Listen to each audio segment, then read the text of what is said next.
Biku Kusala Dhamma, Ibu, Bapak dan saudara-saudara, tiap-tiap tahun pada saat 3 bulan para biku menjalani masa wasa, kami mengajar Dhamma di wihara-wihara di beberapa tempat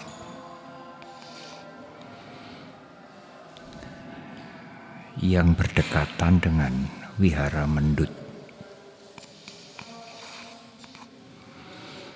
Dari Solo di timur sampai dengan Kutoarjo, dari Paraan sampai dengan Jogja, Klaten dan lain-lain.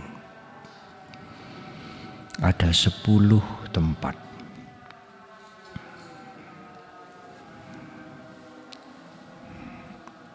Kami mulai mengajar Dhamma pada bulan kedua, setelah 1 bulan memasuki masa wasa.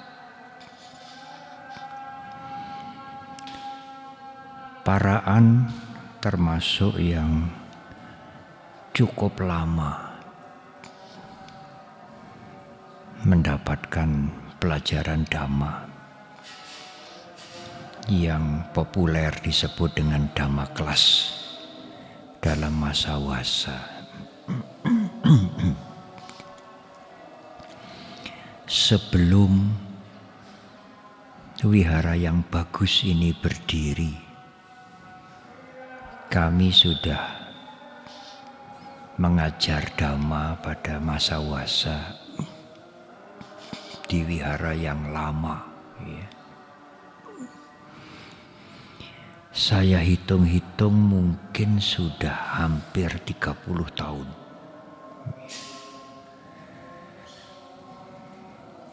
Betapa banyak pengetahuan Dhamma yang dimiliki, yang didapatkan oleh umat Buddha Paraan dan sekitarnya.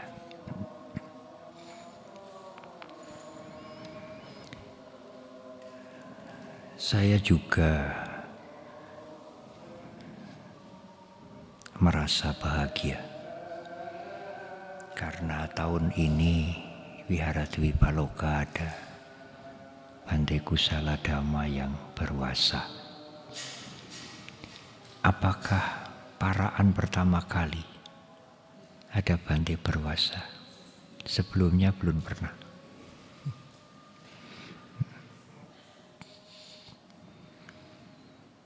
Tentu umat Buddha Paraan mendapatkan manfaat yang sangat banyak, ya.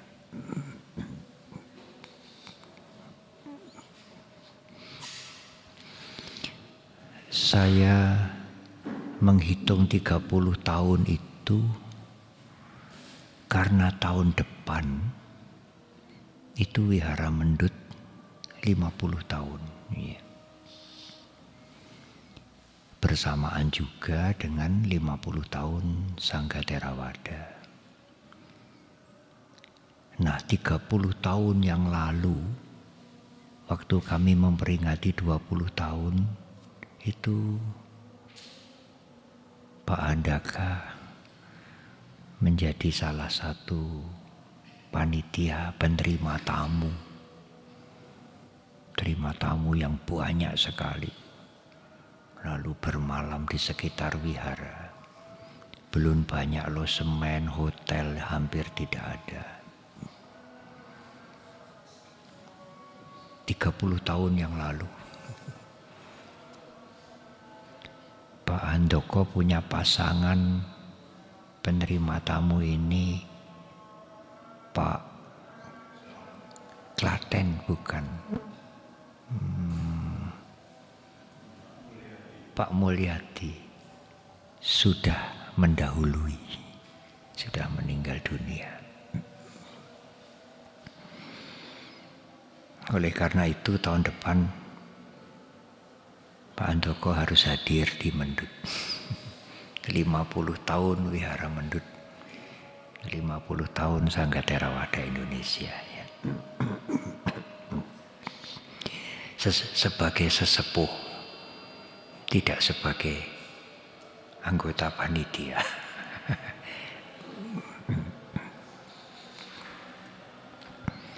Ibu, bapak, dan saudara, hari ini baru selesai pelatihan meditasi yang dipimpin oleh Bante Santacito. Biasanya dimulai hari Jumat jam 7 malam. Hari Minggu jam 11 siang selesai. Ya, sebagai biasanya bermalam di Mendut Jumat malam dan Sabtu malam. Maksimal 52 peserta, pria dan wanita. Pria 26, wanita 26. Dan seperti biasa, para pesertanya yang bukan beragama Buddha lebih banyak. 2 kali lipatnya umat Buddha. Kali ini yang non-Buddhis 31. Yang umat Buddha 15. Oh, sudah cukup banyak. Kadang-kadang hanya 5, 7 ya. Dan yang bukan beragama Buddha ini berlatih dengan sungguh-sungguh. Tidak mencuri-curi bicara, tidak santai-santai ya, dengan tekun. Karena mereka ingin mendapatkan manfaat, benefit dari latihan meditasi itu.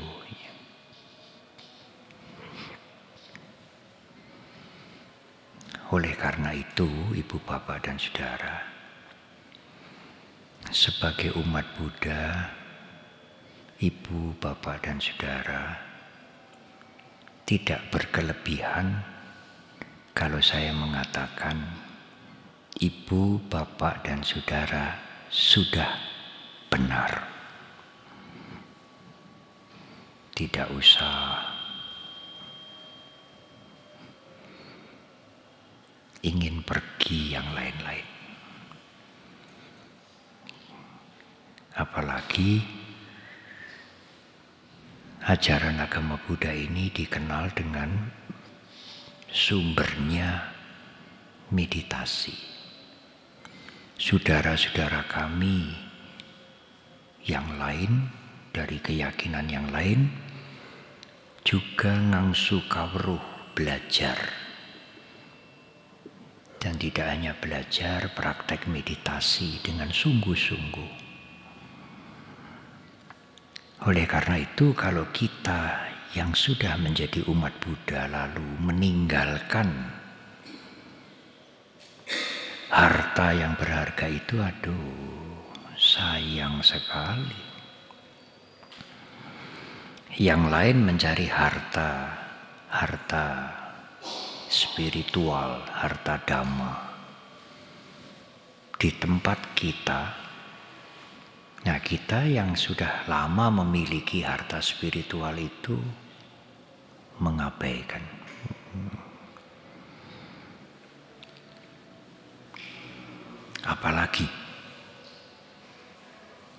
Apalagi COVID itu membawa berkah, blessing untuk banyak orang. Sebelum COVID itu mendengar dhamma harus ke wihara atau ada rekaman. Awalnya kaset, lalu piringan gitu. Kemudian flash disk.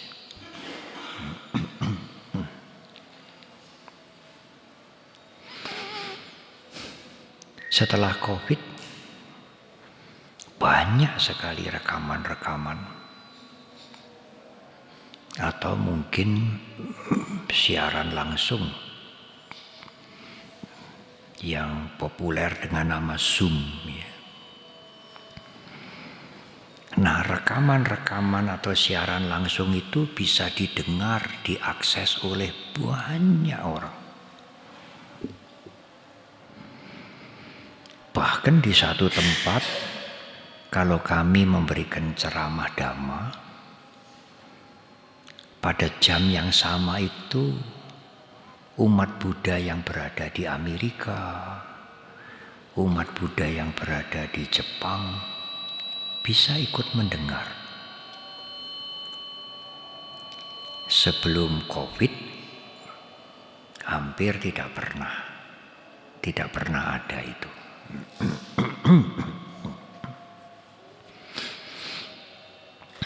Jadi ibu bapak dan saudara, kalau ibu bapak dan saudara jangan diubah-ubah, Mas. Jadi kalau ibu bapak dan saudara mau mendengarkan Dhamma seperti Dhamma kelas ini, bisa tiap hari sekarang. Tidak hanya seminggu sekali atau hari tertentu, bisa tiap hari. Lewat handphone ya.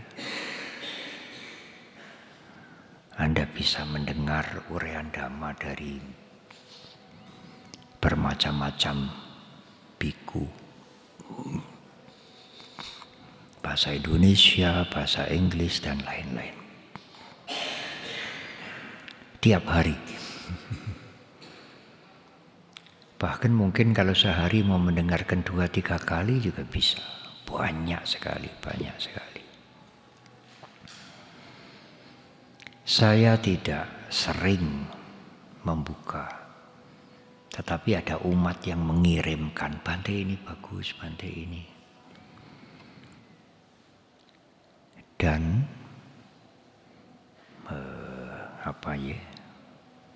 khotbah-khotbah Dhamma di media sosial itu, medsos. Kalau yang tua-tua mungkin medsos mungkin tidak tahu ya. Gampangnya kata HP.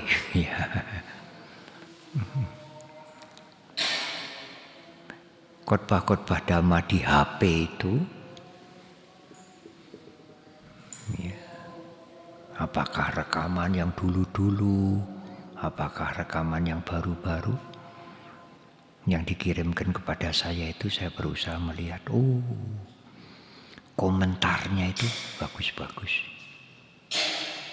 Kalau ada air, diberi air ya, supaya tidak batuk-batuk ya, dan diminum ya. Bagus-bagus. Kami tidak mengerti yang memberikan komentar ini umat Buddha atau bukan. Bagus-bagus. Ada sih 1-2 yang negatif, tetapi sangat sedikit. Ya. Apa tujuan saya menceritakan ini? Bahwa sesungguhnya umat Buddha itu mengikuti satu ajaran, satu petunjuk atau cara hidup yang sangat baik, yang oleh masyarakat luas juga diapresiasi. Dulu kami tidak mengerti bagaimana tanggapan masyarakat terhadap agama Buddha, terhadap ajaran guru agung kita. Setelah ada COVID, ada handphone itu yang tiap hari kita bisa mendengar ceramah Dhamma. Respon-respon itu, tanggapan itu bagus-bagus. Oleh karena itu, ibu bapak sekalian yang sudah menjadi umat Buddha, ajaran yang bagus itu jangan dibuang, jangan ditinggalkan. Yang lain mencari, memberikan apresiasi. Kita yang sudah lama mengerti, mengetahui, dalam tanda petik memiliki, ya meskipun tidak tepat kalimat itu, kata itu, mengapa kemudian ditinggalkan? Sayang sekali. Bahkan kita harus memperdalam dan kemudian berusaha untuk praktek.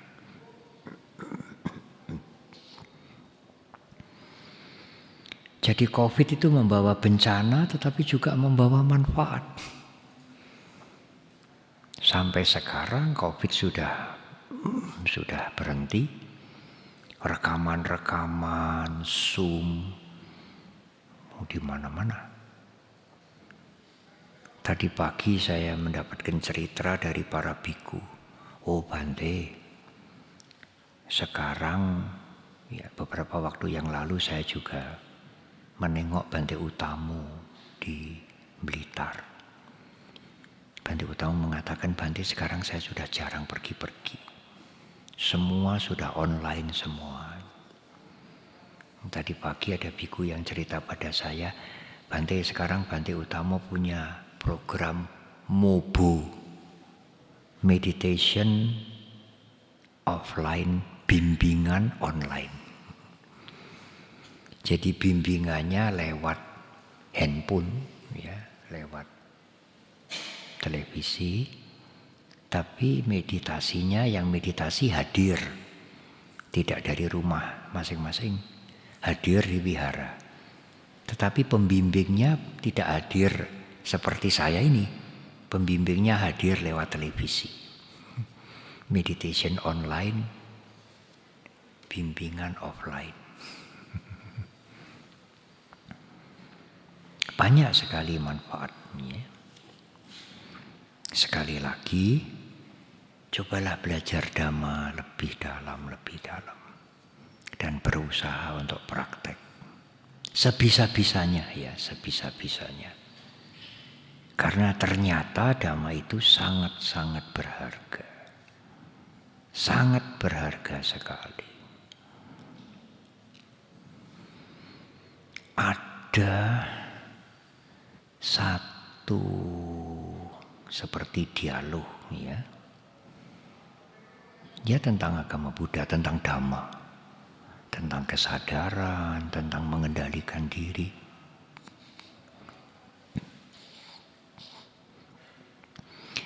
Sampai dilihat 850.000 orang. Banyak sekali itu. Perayaan Asada tiap tahun yang kita selenggarakan di Borobudur besar-besaran, yang datang hanya 15.000 paling banyak, 10-15.000 dengan biaya yang cukup besar. Selama 3 hari, 2 hari membaca suta-suta, hari ketiga Asada.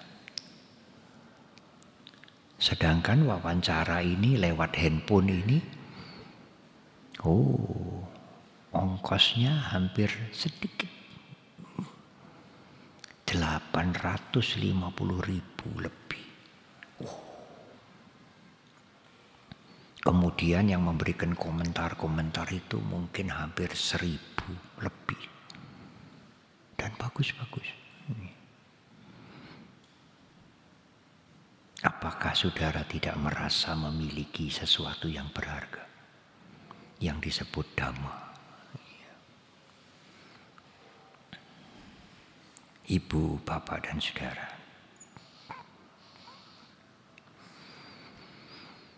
Pembukaannya selesai. Sekarang saya ingin menguraikan Dhamma.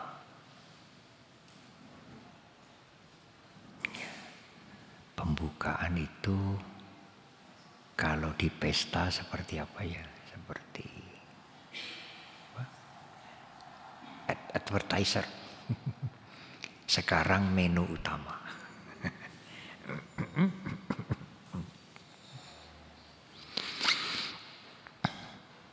Ibu, bapak, dan saudara. Bagaimana seseorang itu bisa kenal Dhamma? Ada yang belum mengerti banyak ajarannya, tetapi melihat Arca Buddha, tidak hanya di Indonesia, di luar negeri juga. Saya pernah membaca seorang dari Eropa, wanita, datang ke Sri Lanka, tidak mengerti agama Buddha. Sebelumnya sama sekali, hanya ingin ikut tur saja di negara yang belum pernah didatangi. Nah, Sri Lanka sebagai negara Buddhis banyak sekali wihara yang tua-tua. Wanita Eropa ini salah satu tempat yang didatangi, ada Arca Buddha, Buddha Rupang yang cukup besar. Mata Buddha Rupang ini terbuat dari batu rubi yang warnanya agak hijau, kebiru-biruan. Saya tidak tahu rubi dengan robi sama apa tidak.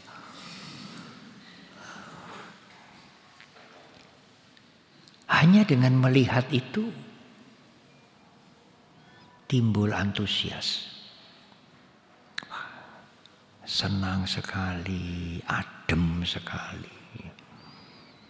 Lalu dia mulai mencari, apa tuh sebetulnya ajaran agama Buddha itu. Pelan-pelan, lama-lama, sampai dia mantap menjadi the follower of Buddhism. Mengikuti apa yang Guru Agung ajarkan. Lalu dia menulis, pintu masuk kenal agama Buddha itu melihat Buddha Rupang yang matanya dari rubi. Dan banyak lagi, ya, banyak lagi.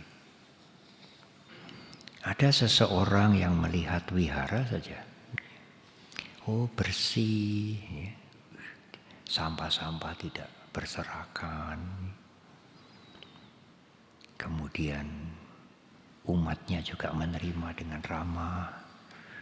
Kami datang tidak sinis, tidak dicurigai.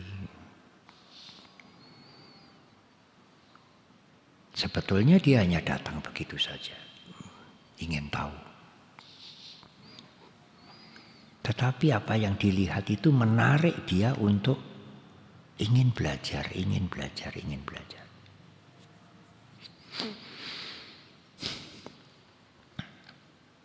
Ada yang melihat para biku, banyak ini. Dia tidak mengerti agama Buddha, tidak mengerti apa itu, dia melihat biku. Langsung atau mungkin lewat televisi. Dulu sebelum banyak televisi, yang ada itu hanya TVRI. Hitam putih. Tahun berapa itu ya? Sekitar tahun 80-an, 45 tahun yang lalu. Di antara saudara ada yang belum lahir. Kalau agama Islam, agama Kristen diberi kesempatan mimbar agama Buddha seminggu sekali. Agama Hindu, agama Buddha sebulan sekali. Agama Buddha kalau tidak salah hari Rabu. Yang mengkoordinir dulu namanya Departemen Agama, sekarang Kementerian Agama. Pak Oge Diputra.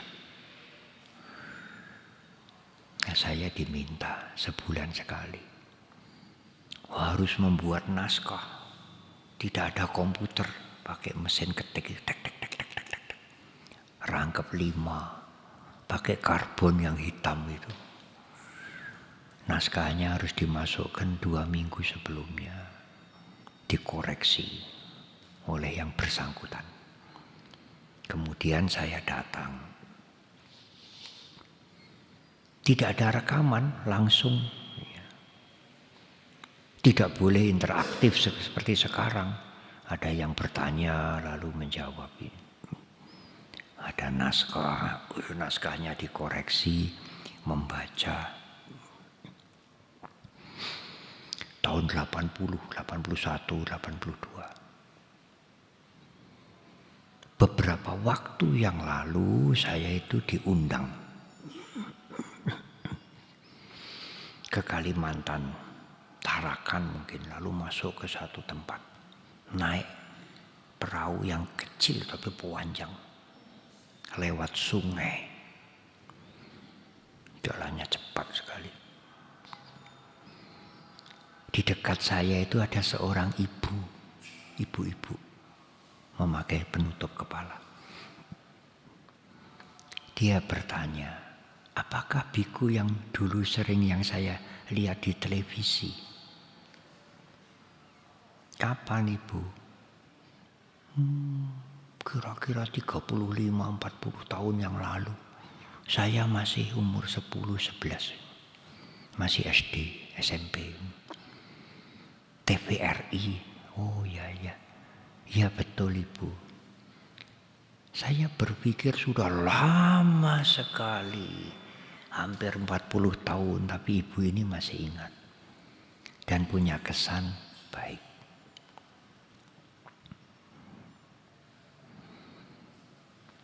Ada satu juga penyanyi yang terkenal sekali. Ya saya tidak usah sebutkan namanya. Cerita. Ya. Zaman sekarang namanya testimoni ya. Dulu waktu saya umur 10, 11, 12. Kalau Bante muncul di televisi, saya duduk bersila di depan televisi. Tidak boleh diganggu. Padahal umurnya baru 10, 11.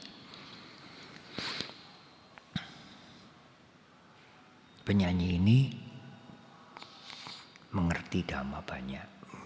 Meskipun sekarang beragama lain. Tapi meskipun beragama lain sangat menghormati,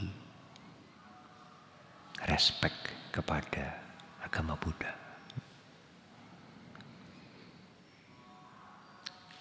Nah, mereka itu mengenal agama Buddha.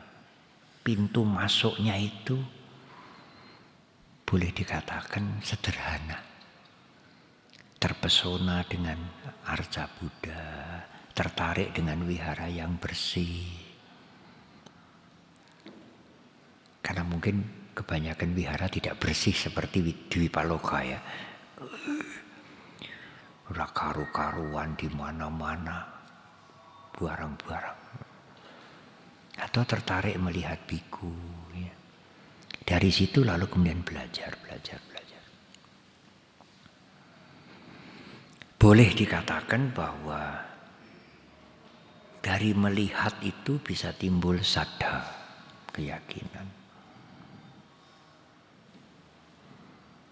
Dia timbul keyakinan, simpati, senang agama Buddha hanya karena melihat simbol-simbol agama Buddha.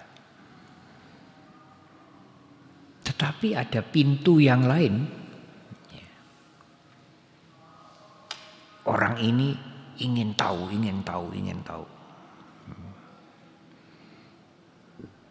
Salah satu peserta meditasi kemarin itu sebelum meditasi bertemu dengan saya dulu. Seorang profesor yang baru pensiun bulan April yang lalu. Dari Singapura.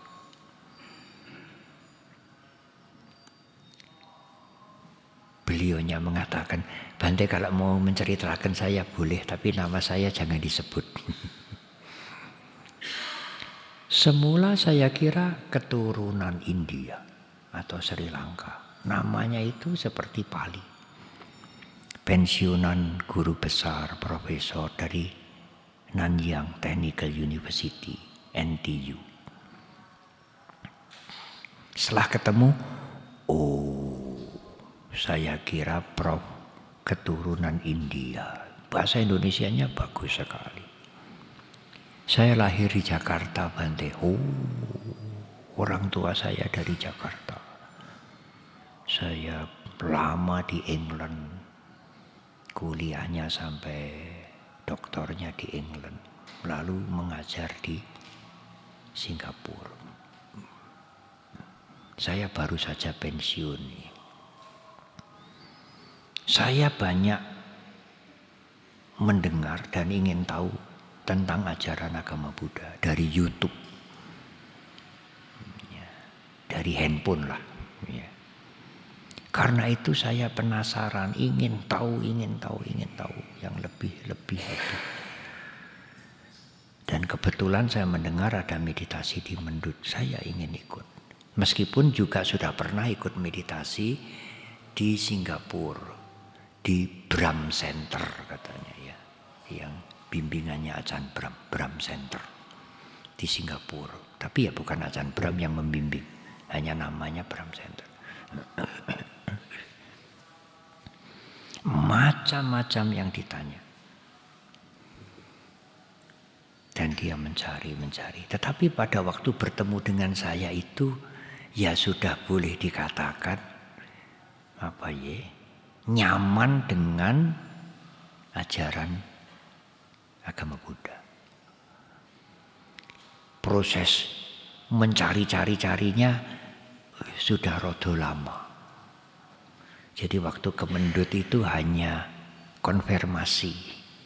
Benar tidak Bante kalau saya punya kesimpulan begini. Kalau tidak benar Bante tolong koreksi. Tapi hampir semua benar. Hanya sedikit istilah yang dia agak salah. Nah, orang seperti ini pintu masuknya bukan, mohon maaf, jatuh cinta karena pandangan pertama. Jatuh cintanya karena ingin tahu dulu.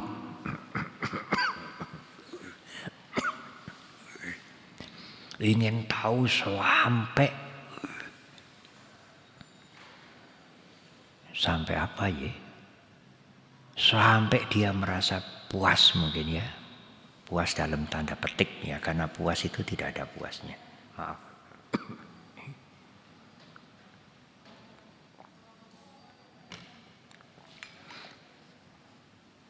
Saya juga tidak tanya, Prof, kalau begitu Prof sekarang sudah jadi umat Buddha? Ya saya tidak tanya begitu. Kasar banget. Tapi dari cara bicara, sikapnya, dia sudah nyaman dengan ajaran agama Buddha. Usia baru 60-61 kira-kira. Tapi pandai sekali. Guru besar fisika. Ya, apa itu? Cabang ilmu pengetahuan yang tidak disenangi banyak orang. Saya juga cerita, Prof, kalau ingin mengetahui agak banyak, sekarang Prof bisa melihat di YouTube, ya Bante Utamo, Bante Santacito, Bante Geminda dan lain-lain. Oh Bante, khusus untuk Bante saya sudah mengoleksi 50 ceramah. Saya pilih yang saya suka, 50. Banyak sekali. Kalau 50 kali 1 jam, didengar terus menerus 2 hari 2 malam. Baru rampung, tidak putus. Nah, dalam bahasa Pali disebut bahu saja atau bahu sutta. Ya. Bahu saja, bahu suta kadang-kadang digunakan berganti-ganti. Banyak mendengar, banyak belajar. Zaman dulu ya mendengar, ya. Tapi sekarang kan juga bisa membaca. Tapi balik lagi menjadi mendengar ya. Karena sekarang orang membaca sudah males. Mau mendengar dari YouTube itu. Baca sudah males. Apalagi kalau tulisannya dawa-dawa, panjang-panjangnya males. YouTube itu juga tidak boleh panjang-panjang. Kalau ceramah saya panjang-panjang diketoki, dipotongi. Nah itu yang menarik. Mendengar berpanjang-panjang tidak menarik. Kembali lagi banyak mendengar. Dari bahu suta, bahu saja, banyak mendengar, banyak belajar. Timbullah keyakinan terhadap agama Buddha. Bisa langsung dari sadar karena melihat, tertarik. Zaman sekarang mengatakan chemistry-nya cocok saya. Chemistry saya dengan agama Buddha kok cocok gitu. Pandangan pertama sudah seneng gitu ya. Meskipun tidak ngerti ajarannya apa. Lihat arca Buddha, lihat Bante, lihat apa kok rasanya seneng gitu ya. Lalu ingin mendekat, ingin belajar, ingin praktek. Tetapi bisa juga jalan masuknya itu dari bahu suta, bahu saja, dari belajar. Awalnya malah mungkin apa to agama Buddha ya apa to. Saya ingat ceritanya Pak Wowor, Cornelis Wowor yang dulu menjadi biku Agabalu.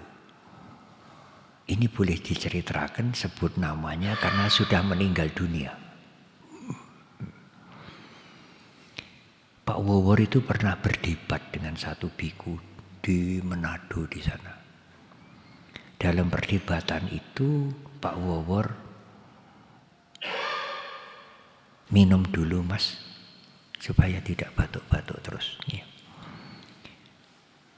Merasa kalah ya meskipun tidak bertanding ya. Jadi awalnya itu bukan simpati, awalnya itu mau mendebat. Ya. Karena Pak Wowor ini putra dari seorang ayah yang pimpinan agama lain di Manado, Minahasa. Maka timbullah keinginan aku harus belajar agama Buddha sampai mendalam supaya nanti bisa membalas, mendebat, mengalahkan dia. Iya dia belajar, ikut dhamma kelas, ikut kebaktian. Sampai ke Thailand, sampai menjadi biku. Setelah menjadi biku ya sudah. Enggak ingin mendebat lagi. Karena itu sering pada waktu Pak Wowor menjadi biku mengatakan belajar agama Buddha itu seperti masuk rawa-rawa itu loh. Rawa-rawa, banyak ganggengnya, banyak lendut. Tahu ya lendut ya, lumpur. Kalau Anda nyemplung di situ, coba-coba nyemplung di situ, makin bergerak begini mau keluar nggak bisa, makin ambles. Pak Wowor. Lalu setelah tidak menjadi biku, Pak Wowor itu jadi direktur urusan agama Buddha. Karena dulu Dirjen Hindu dan Buddha ini jadi satu. Nah sekarang tidak bisa. Zaman dulu ya direktur urusan agama Buddha itu seperti dirjen. Nah, jadi dari belajar dari gampangnya kata nggak seneng ya, ingin mendebat, ingin ingin membantah gitu ya. Tapi akhirnya menjadi mengerti. Tidak hanya zaman sekarang, zaman Guru Agung Buddha Gautama masih hidup juga banyak. Yang namanya upali itu dikirim oleh gurunya untuk bertanya kepada Sang Buddha. Sebetulnya bukan bertanya, mendebat. Di akhir percakapan itu upali merasa, oh Sang Buddha ini benar. Aku ingin menjadi murid Sang Buddha. Sang Buddha bilang nanti dulu. Bukan ada orang lain ingin jadi murid Sang Buddha, lalu Sang Buddha langsung menangkap begitu ya. Nah, cepat-cepat ditangkap. Sang Buddha bilang nanti dulu. Pikir-pikir dulu. Kamu murid kepala di sana. Kalau kamu pindah ke sini apa tidak bikin goncang di sana nanti? Menimbulkan masalah sosial. Tapi dia mantap. Sang Buddha memberikan syarat, bolehlah kamu menjadi muridku, tapi kamu tetap memberikan daksina kepada gurumu. Karena guru-guru yang lain itu juga hidupnya disokong oleh umatnya, kayak kami para biku ini. Kami para biku kan pakaian, makanan, tempat tinggal kan disokong oleh umat. Kami tidak mencari mata pencaharian seperti umat mencari mata pencaharian. Jadi kalau upali pindah ke muridnya Sang Buddha, menjadi penganut agama Buddha, kamu harus tetap menyokong gurumu yang dulu. Tidak ngelek-elek ya. Tidak menghujat. Tetap menyokong gurumu yang dulu. Memberikan daksina. Nah, oleh karena itu, bahu saja suka belajar, itu termasuk salah satu dari Arya Dana. Dana di sini bukan D-A-N-A tapi D-H-A-N-A, kekayaan. Kekayaan mulia. Kekayaan spiritual, bukan kekayaan deposito di bank, uang, aset tanah, rumah, itu bukan. Yang bisa menimbulkan keyakinan. Ya, saya setuju ajaran Sang Buddha. Dari belajar timbullah keyakinan untuk ya setuju. Makin mendekat. Kemudian praktek. Berusaha untuk praktek menjalani sebisa-bisanya.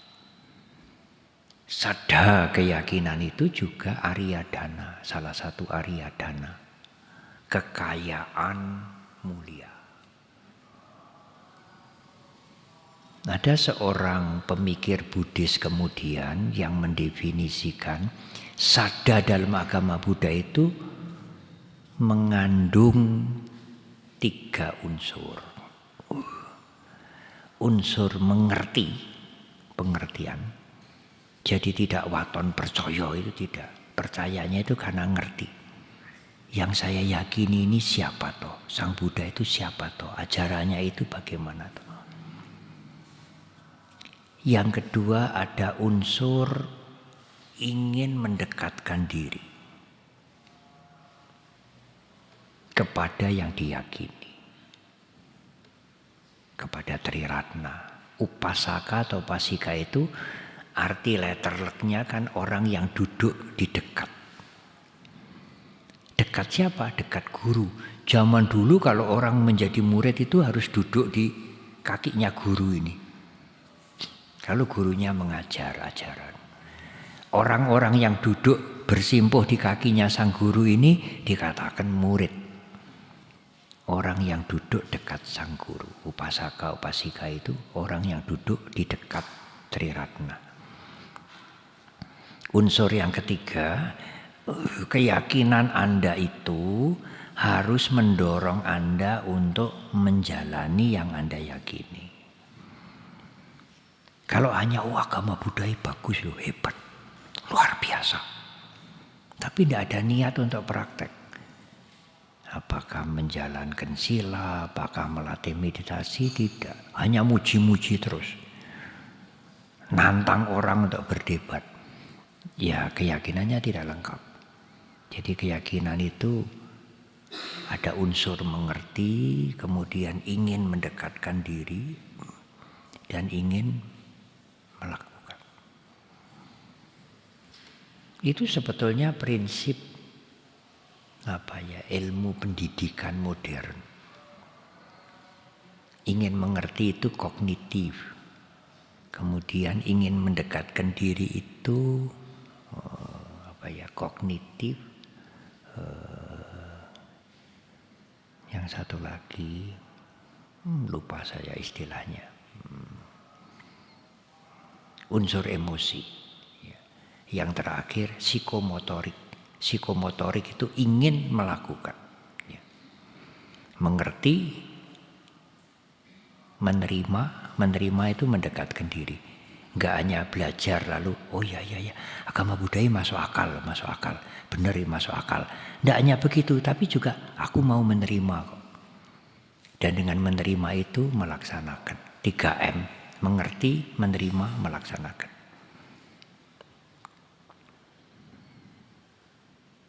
Kognitif, yang satu lagi itu unsur emosi, yang satu lagi psikomotorik. Nah, kalau sada keyakinan sudah timbul seperti tadi dijelaskan. Mengerti agama Buddha, saya mengerti. Kemudian ingin menerima. Tidak hanya menerima tetapi ingin praktek. Nah, praktek utama, praktek awal ajaran agama Buddha itu mengendalikan dirinya sendiri. Jangan berbuat buruk. Sila. Sila itu juga Aryadana. Kekayaan mulia. Nah, saya rangkai sekaligus dengan yang lain. Untuk bisa mengendalikan diri itu, kalau kita mempunyai malu berbuat buruk. Kalau berbuat buruk enggak risih ya berbuat buruk terus. Ora pedulilah. Orang lain mau ngelek-elek, mau ngerasani saya enggak peduli, saya mau berbuat seperti ini yes, ben. Enggak risih. Mencuri, afektif, betul, ya betul, afektif, affection, mendekat, ya, kognitif, afektif, psikomotorik. Itu pemikir Buddhis besar kalau tidak salah Asanga yang mengungkapkan 3 ini.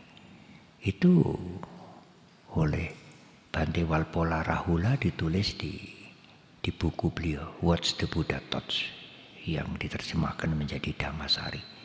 Kognitif, mengerti, afektif, rasa menerima, dan psikomotorik, ingin melaksanakan. Hiri, malu, risih. Kalau janji ya ditepati, kalau hutang ya membayar. Kalau tidak menepati ya risih. Kalau biasa taat waktu ya risih. Saya hari ini agak risih saya. Padahal berangkat sudah 4:30. Saya lihat aduh 6:30 lewat 3 menit masuk sini. Lebih jauh, lebih lama dari Mendut ke Semarang. Karena ada macet di situ. Saya sendiri berusaha untuk tidak telat. Nah, tetapi hari ini telat 3 menit. Ya, di beberapa wihara ada. Mungkin saya pernah cerita di sini. Ada umat yang kalau Anda mau hadir ya hadirlah, jangan telat. Disiplin waktu, ikut sampai selesai. Saya pernah diajak ke Jepang. Di sana dikatakan, Bante di sini ini orang menunggu orang itu toleransinya 3 menit. Kalau seseorang janji nanti ketemu sore, nanti ketemu di stasiun di sini ya. Kalau dia datang dulu, ditunggu 3 menit kita tidak datang, dia pergi. Enggak peduli yang ditunggu itu pejabat atau orang biasa. Kalau kita datang dulu, tunggu 3 menit, teman kita tidak datang, kita pergi. Itu sudah jadi hukum seluruh orang Jepang. Dan itu salah satu unsur mereka maju. Enggak sembrono, wis janji ya ditepati. Tetapi umat kita kadang-kadang, aku tidak senang parita, aku senangnya meditasi. Aku datang ke wihara nek pas meditasi aku datang. Nek aku ora seneng meditasi, aku senenge khotbah ceramah. Pas wayahe khotbah aku lagi datang. Yang lain lagi tidak. Nek aku datang pas bubar. Loh kenapa? Karena ada mami, makanan sama minuman. Lah kalau datang awali ngenteni mami lama. Apalagi kalau khotbahnya panjang lebar. Tidak risih. Ya tidak risih. Saya juga pernah diundang oleh komunitas Buddhis Indonesia yang di Sydney. Diajak pergi lihat-lihat. Bu Nina, umat Indonesia dari Semarang, tinggal di sini. Bante, kalau liburan di taman ini banyak sekali orang yang duduk-duduk. Membawa keluarganya, piknik. Tempatnya bagus, rumputnya bagus sekali. Saya spontan mengatakan, Ibu, lah kalau selesai sampahnya kayak apa Ibu? Tidak ada Bante. Satu potong pun kertas tidak ada. Bersih. Mereka care. Mereka mengurus sampahnya sendiri-sendiri. Oh begitu ya Ibu ya. Lah kalau ada orang dari luar Australia ikut piknik di sini lalu nyampah bagaimana Ibu? Kalau ada orang baru datang nyampah Bante, yang lain itu matanya melotot semua. Lihati terus. Ya enggak ngomong, dilihatin. Sampai dia sadar sampahnya diambil sendiri. Jadi mereka mempunyai kedisiplinan dan kedisiplinan itu menjadi milik bersama.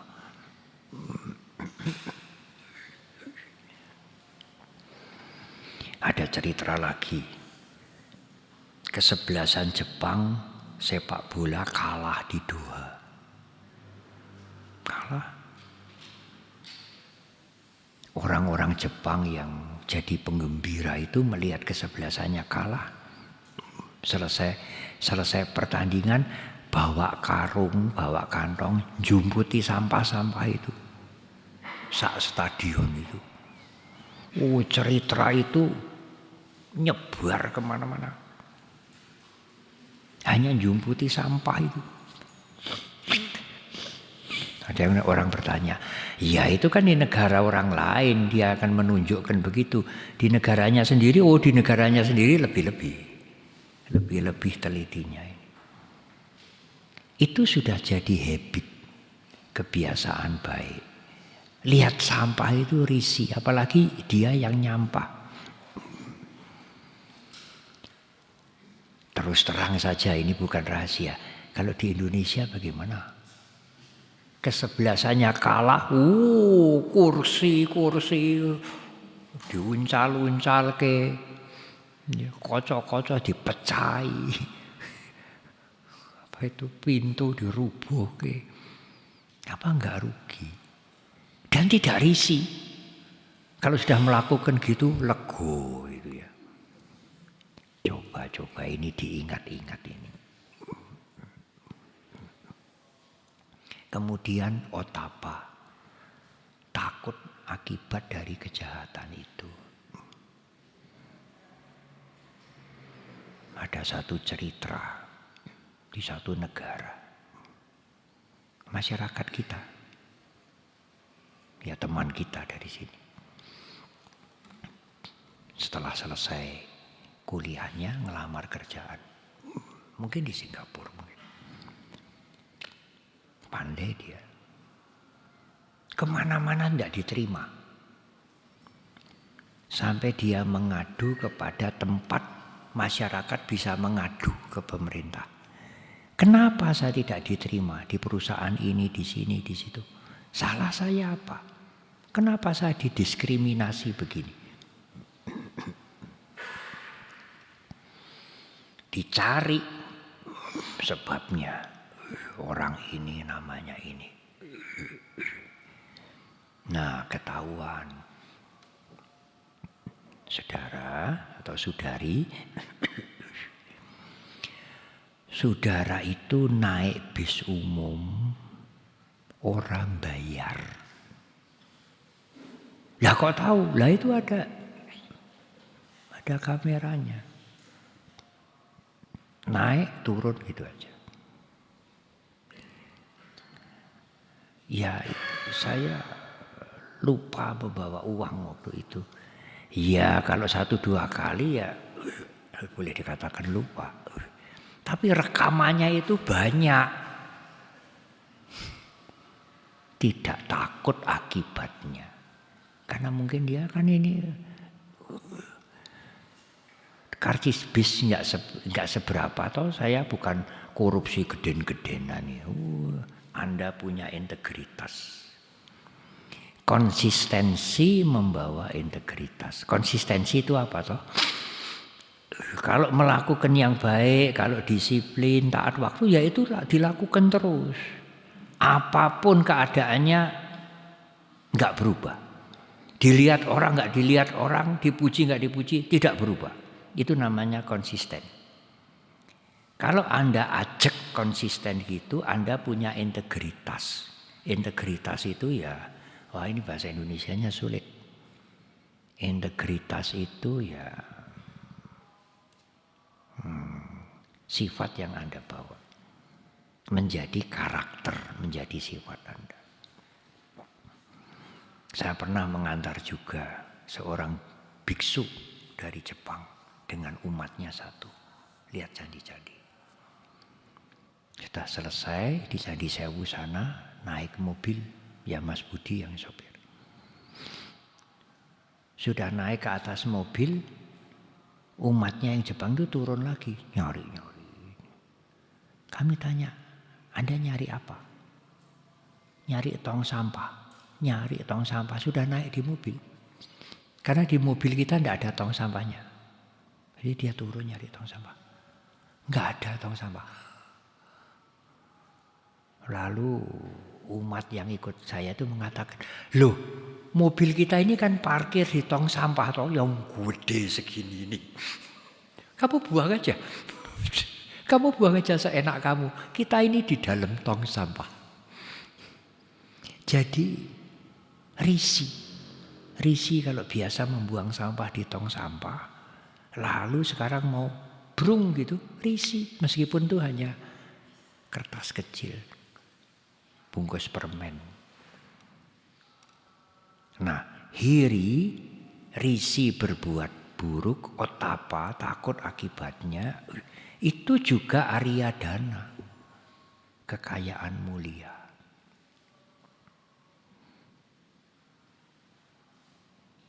Nah, dimulai dari yang kecil-kecil itu, taat waktu, tidak buang sampah sembarangan, mematikan listrik dengan air yang tidak ada gunanya.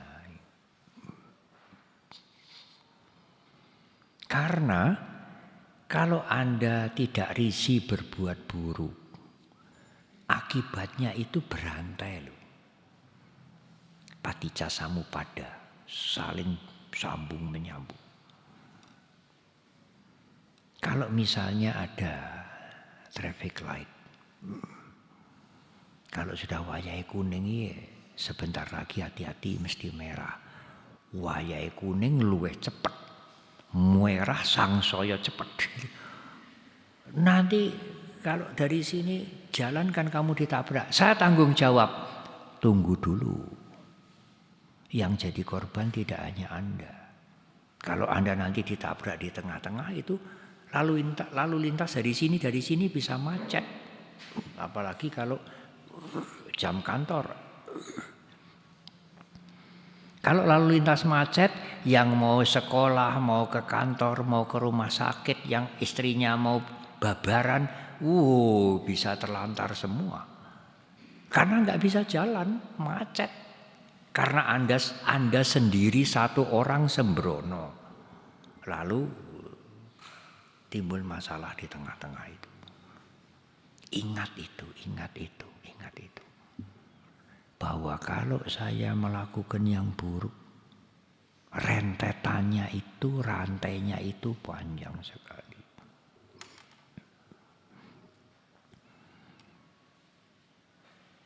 Ada umat, ya kadang-kadang samenera biku juga begitu. Pergi ke stasiun, pesawatnya jam sekian. Dia harus sampai di stasiun jam sekian. Berangkat dari Mendut harus jam sekian. Anak wihara sudah siap hati, sudah siap. Tetapi yang ditunggu ini tidak muncul-muncul. Sampai telat hampir 20 menit. Lah, apa akibatnya? Sopirnya juga tidak tenang. Bu Ante, saya ini bahasa daerah didil-didil ya. Di tengah jalan tuh sampai mau nabrak orang, orangnya marah-marah, saya sampai anjali mohon maaf. Lah yang kamu antar pergi telat itu tahu ndak Adi? Tidur Bante. Sampai di stasiun kereta sudah berangkat. Saya diminta ngantar ke Pekalongan. Padahal di Mendut Gito tidak ada, Utomo tidak ada, Hadi pergi Pekalongan. Waktu dia pulang ya saya beritahu, kamu apa ndak pakai ini sedikit? Di wihara Mendut, wihara itu anak-anak tidak ada, Gito tidak ada, Utomo tidak ada.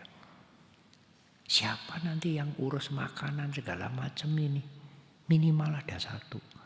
Lambok kalau kereta apinya telat, panggil mobil, sewa mobil suruh nganter sampai Pekalongan, nanti umat atau wihara Pekalongan yang mengundang bayar. Kenapa kamu harus pergi ke Pekalongan?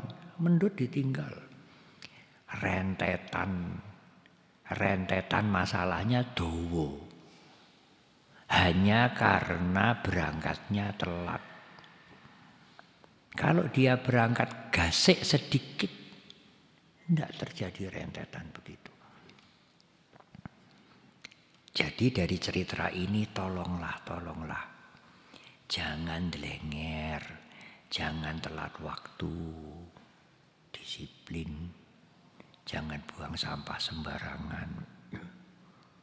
Tidak dilihat orang kok Bante, dilihat dirinya sendiri. Karena dirinya sendiri ya orang. Nanti jadi kebiasaan.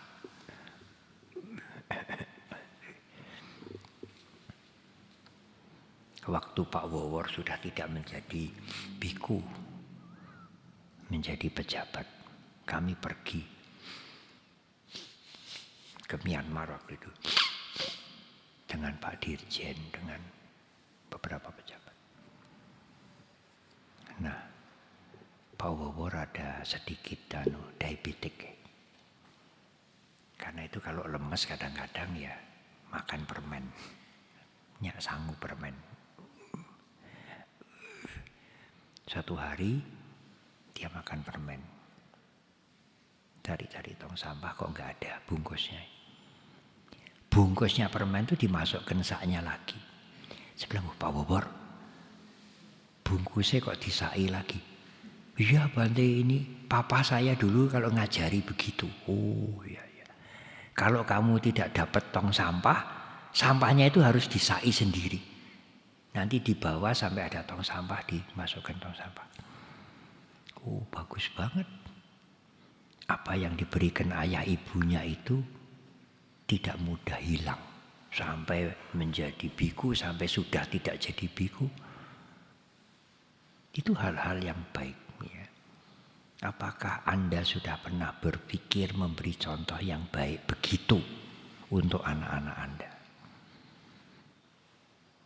Ya kalau anaknya sudah umur 20 lebih, 25, mboten saged. Nggak bisa. Menurut psikologi modern, kalau sudah umur 25 nggak bisa diubah. Bisa sih bisa, tapi angel banget. Kecuali diancam. Buang sampah, pukul, didenda, diancam, diawasi, dipelototi, tidak jadi buang sampah. Sebentar. Nanti kalau tidak dia ngawasi ya buang lagi. Tetapi kalau sudah jadi habit, jadi kebiasaan baik sejak awal, itu tidak usah ada yang ngawasi. Dia mengawasi dirinya sendiri. Dia menjadi polisi untuk dirinya sendiri. Hiri otapa. Lu Bante, buang sampah sembarangan itu kan bukan perbuatan jahat toh. Di aku salah karma 10 itu ndak ada. Buang sampah kejahatan ini ndak ada. Ya memang tidak ada. Tapi akibatnya, saya pernah diceritai Uskup Agung Pontianak.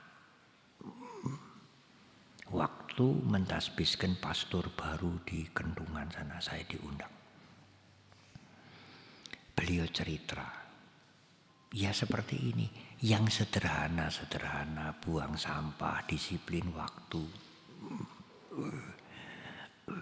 Ya termasuk kalau batuk ya ditutup loh. Kalau tidak ditutup ya nanti kebiasaan batuk gini ya bisa nular nanti. Oh di zaman Covid batuk sedikit sudah diusir.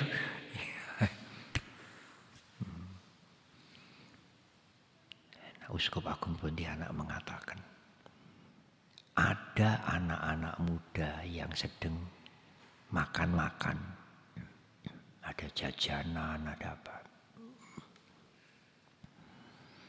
Selesai makan-makan, sampahnya itu tidak dimasukkan. Padahal ada tong sampah. Itu kok sebentar saja masukkan, selesai. Habis makan-makan tinggal brung. Ada kucing datang leles sampah yang tidak dimasukkan tong sampah itu. Tetapi ada anjing yang juga datang. Kucingnya dikerah. Dikerah sama anjing yang mau makan sampah juga.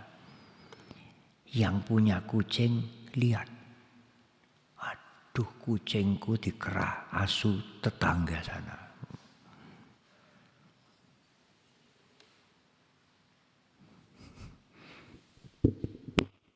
Ini harus mati dulu. Lalu apa? Lalu yang punya kucing ini punya sahabat polisi. Dia telepon polisi. Suruh datang. Kucingku dikerah asu ngarep kayak. Polisi datang. Wah, anjingnya diusir. Yang punya anjing lihat, wah ada polisi ngusir anjingku. Yang punya anjing ngundang tentara. Sekarang polisi sama tentara perang. Itu Uskup Agung Pontianak yang cerita.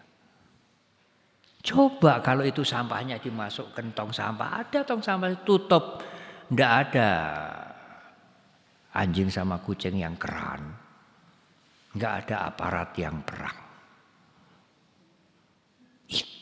Itu akibat dari rentetan urusan yang sembrono, yang kecil-kecil. Mari kita umat Buddha yang sedikit ini jadi pelopor. Jadi influencer. Influencer mempelopori disiplin waktu, tidak buang sampah sembarangan, ya taat aturan.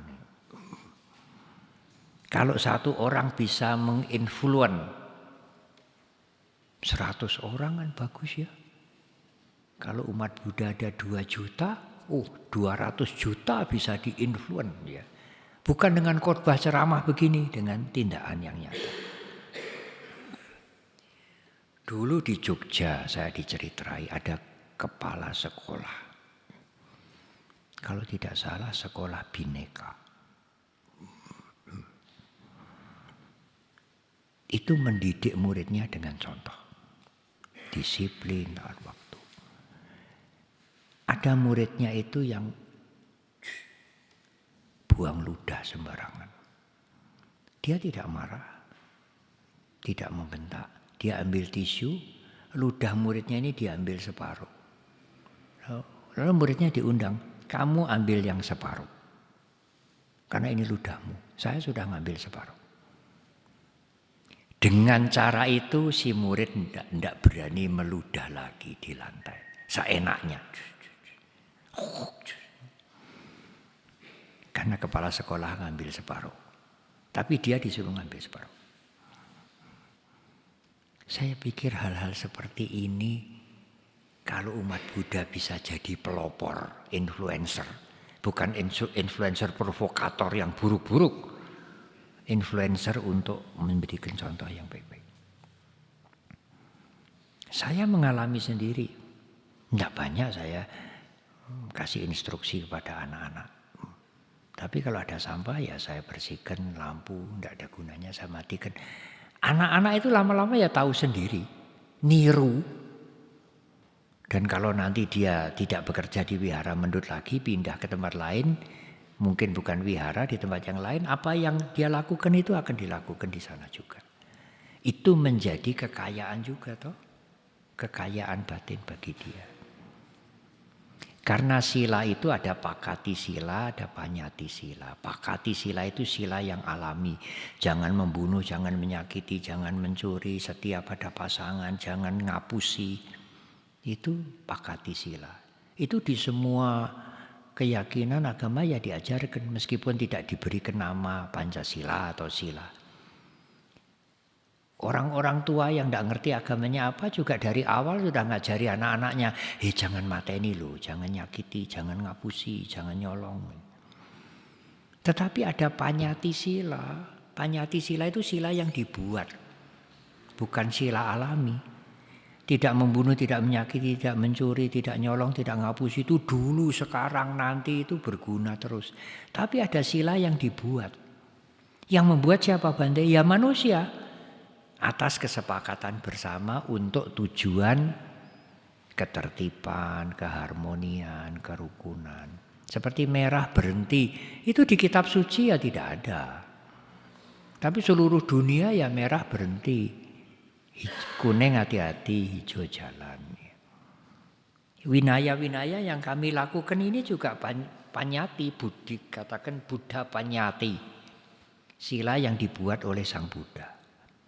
Kenapa kok harus gundul?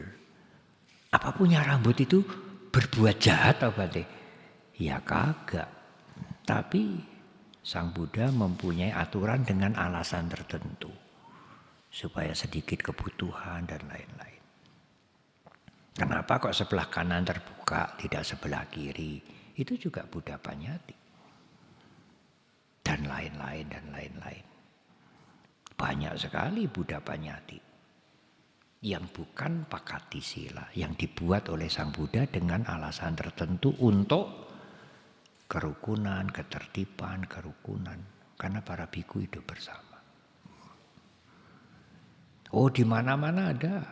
Di rumah tangga, di sekolah, di mana-mana. Sekolah ini masuk jam 8. Sekolah lain jam 7.30. Itu panyati sila. Tidak sama ya Bante? Ya tidak sama, tergantung kesepakatan. Apa ya perlu, sangat perlu. Kalau tidak ada panyati sila, piye? Masuk sekolah di sini, kamu mau masuk jam 8 boleh, setengah 9 boleh, jam 10 ya boleh, jam 11 boleh, sakarmu pokoknya kowe bayar. Ya tidak karu-karuan. Ada panyati sila, kemudian kalau dilanggar ada sanksinya.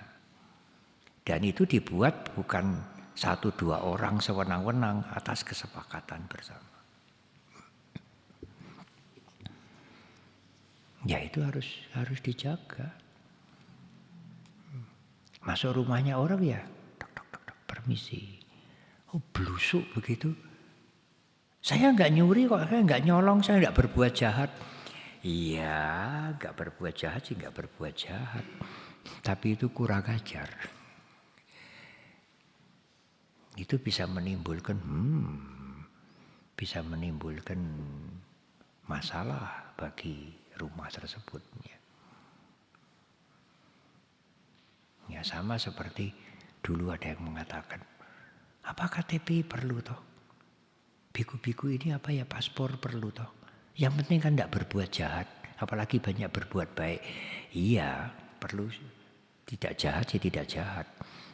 Tapi kalau Anda mau keluar negeri tidak punya paspor ya tidak bisa. Saya sudah punya KTP, tidak laku. Itu Pancasila juga. Peraturan yang dibuat di kitab suci tidak ada. Untuk ketertiban, kerukunan, keharmonian bersama. Nah, saya sudah jelaskan tentang keyakinan, kemudian banyak belajar, bahu saja, kemudian sila, mengendalikan diri, malu, risih berbuat jahat, takut nanti risikonya itu berkepanjangan. Sudah ada 5 kekayaan mulia, Arya Dana, masih ada 2. Yang satu lagi caga. CAGA. Caga itu saya membaca banyak literatur. Apakah sama dengan dana, Bante? Memberi. Ya seperti itu. Tetapi caga itu lebih kepada sikap mental untuk melepas. Tidak sekadar materi diberikan, menolong ini, menolong itu. Bisa saja memberi itu dengan pamrih, dengan tujuan, macam-macam lah tujuannya. Apa aktualisasi dirinya, apa pencitraan, apa macam-macam. Ya termasuk menyuap segala nyogok itu ya memberi. Dengan tujuan ya supaya peraturan itu enggak berlaku untuk dia.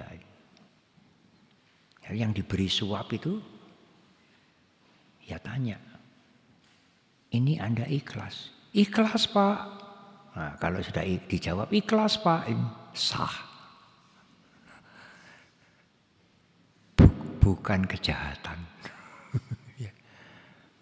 Jadi dia punya perkara lalu nyogok, nyuap kepada aparat. Niki ikhlas lho nggih. Nggih Pak, ikhlas niki.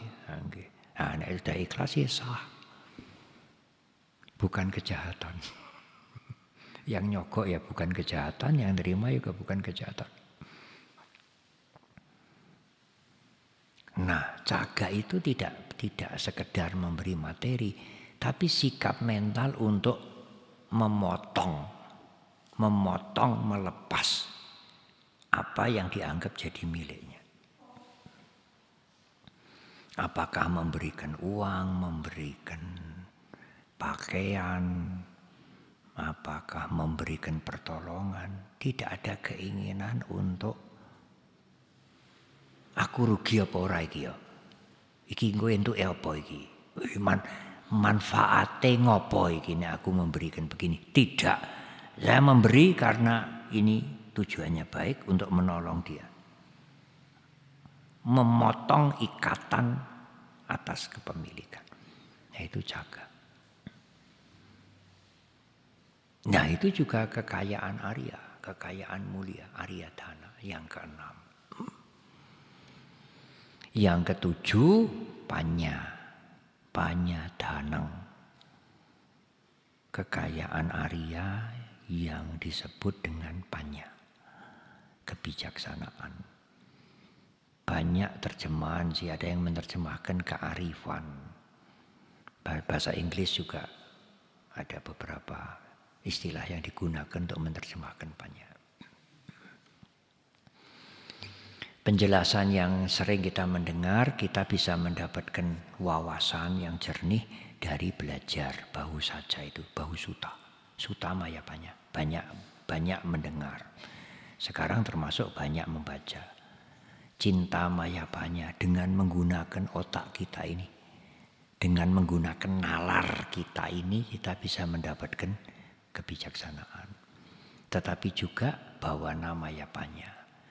Bermeditasilah, karena dengan meditasi itu Anda akan membersihkan kotoran batin, kilesa.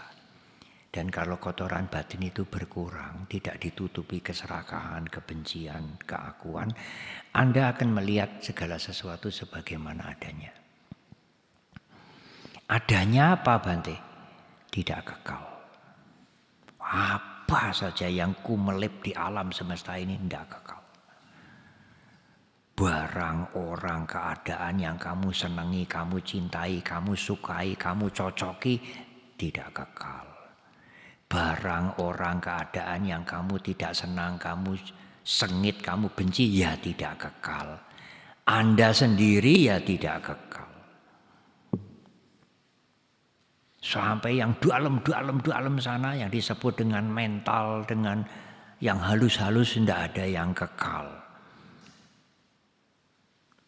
Yang disebut inti, yang abadi, yang tidak berubah, tidak ada. Semuanya berubah. Apa gunanya, Bante? Mengerti ini, gunanya besar. Supaya Anda tidak tersiksa kalau nanti menghadapi perubahan. Tiba-tiba nanti sebentar, ya saya tidak bisa meramal. Bisa terjadi ya. Berapa waktu lagi nanti ada gempa bumi hebat.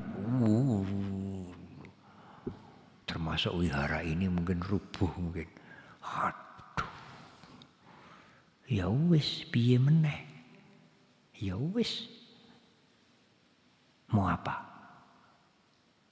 Gelo, Bante. Ya, Anda mau nangis kayak apa? Ya nggak bisa boleh lagi. Saya diceritrani umat dari Palu. Waktu ada gempa di Palu itu ada seorang ayah mengantar anaknya ke satu tempat.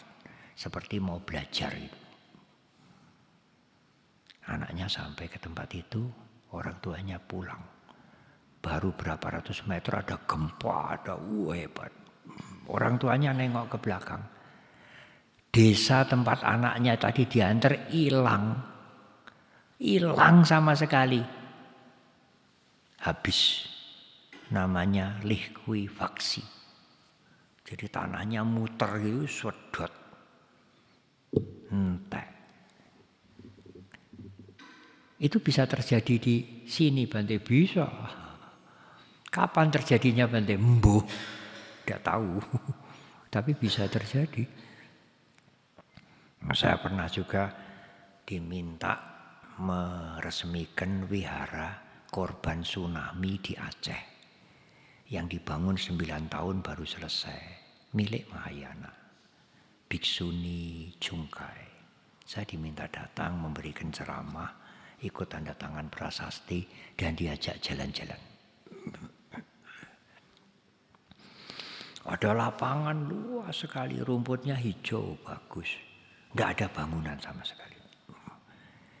Tiap-tiap tahun dari kelompok berbagai agama, keluarga yang mau patidana memperingati keluarganya yang meninggal di situ. Bante, tanah lapang ini dulu hotel, tinggi sekali.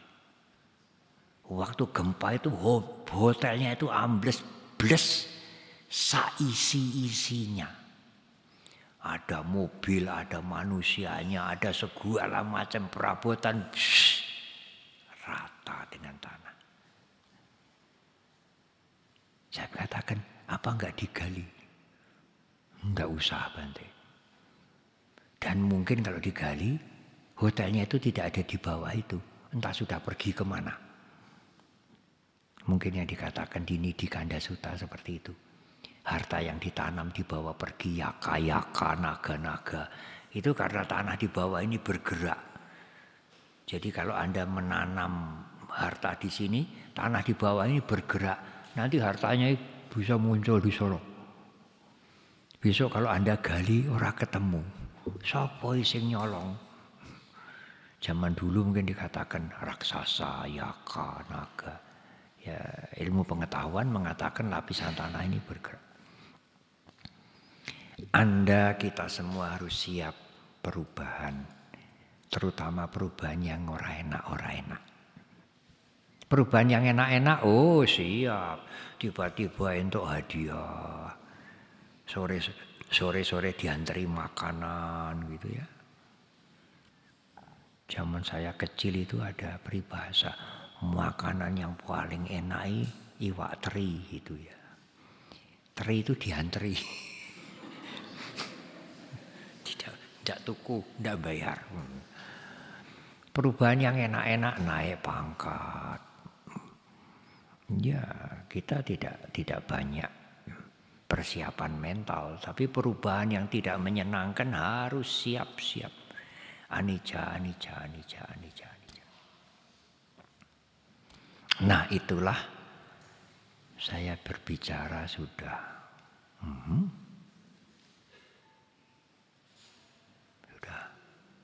hampir 1,5 jam. Itulah 7 Arya Dana. Bahu saja, sila, hiri otapa. Bahu saja, sada. Atau kalau dimulai sada dulu juga boleh. Sada, bahu saja, sila, hiri otapa. Jaga banyak.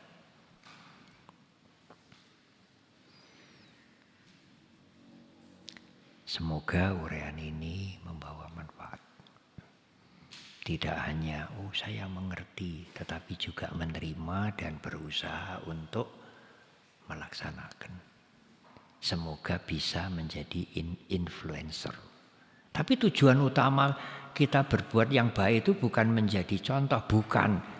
Memang saya perlu berbuat baik untuk kepentingan saya, kilesa ini berkurang, penderitaan berkurang.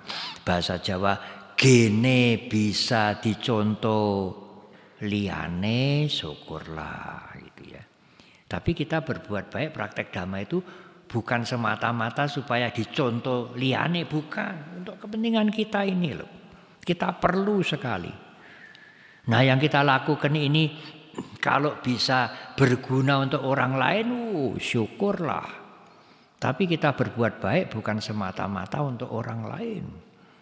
Kita berbuat baik untuk kita.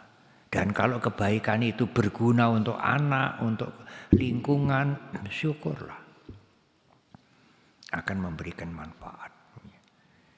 Karena apa yang kita lakukan itu memberikan dampak double untuk kita dan juga untuk orang lain.